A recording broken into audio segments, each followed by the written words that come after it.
Indian citizen is going to be asked to demonstrate their eligibility for Indian citizenship by producing documentation issued by a reputed government body that shows when and where they were born.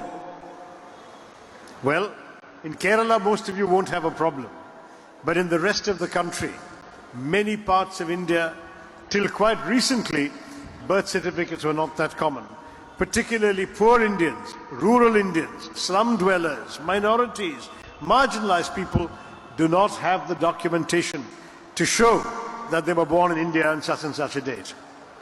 Even Mr. Modi's Council of Ministers has a minister who was Army Chief, V.K. Singh, who went to court claiming that he didn't have an authentic birth certificate and the date given in his school admission was wrong. So when you're in a country where so many people don't have convincing proof of date of birth and place of birth, how can you make that a test for citizenship in our country? A lot of people will fail this test. We know that already in Assam. What happened in Assam? They conducted a register of citizens there and they found 19 lakh people ineligible, more than half of whom were not Muslims. So this bill is designed to exempt those who get trapped by the National Register of Citizens. Those people will be told, it's okay, under the Citizenship Act, you can stay. But if you are Muslim, you don't qualify under the Citizenship Act. Now imagine what happens tomorrow if somebody living in Bombay is brought before a National Register of Citizens, has no documentation. He or she will be told, sorry, how can you prove you're not from Bangladesh? And they will say, but I'm born here, my parents are born here, my grandparents are born here. And they will say, well, show us your birth certificate, and many people won't have it. It will become an excuse to strip them of their citizenship, of their voter identity card, of their job, their homes, their rights in this country.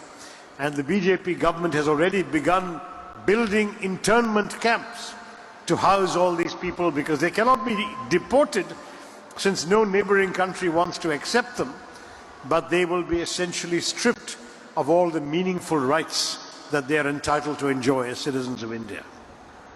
And I say to the non-Muslims in this room, is that acceptable to us? Can we stand idly by while this disenfranchisement takes place in our Muslim brothers and sisters? I ask you, are you prepared to accept that? Are you prepared to accept this injustice? Then you are standing for our Constitution, because our Constitution does not provide for this injustice.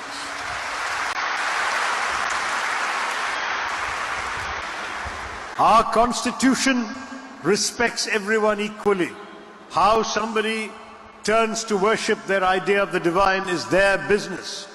They can stretch their hands out to God, they can bow 5 times a day, they can do the sign of the cross, they can smear their forehead with ash, they can conduct archanas in a temple.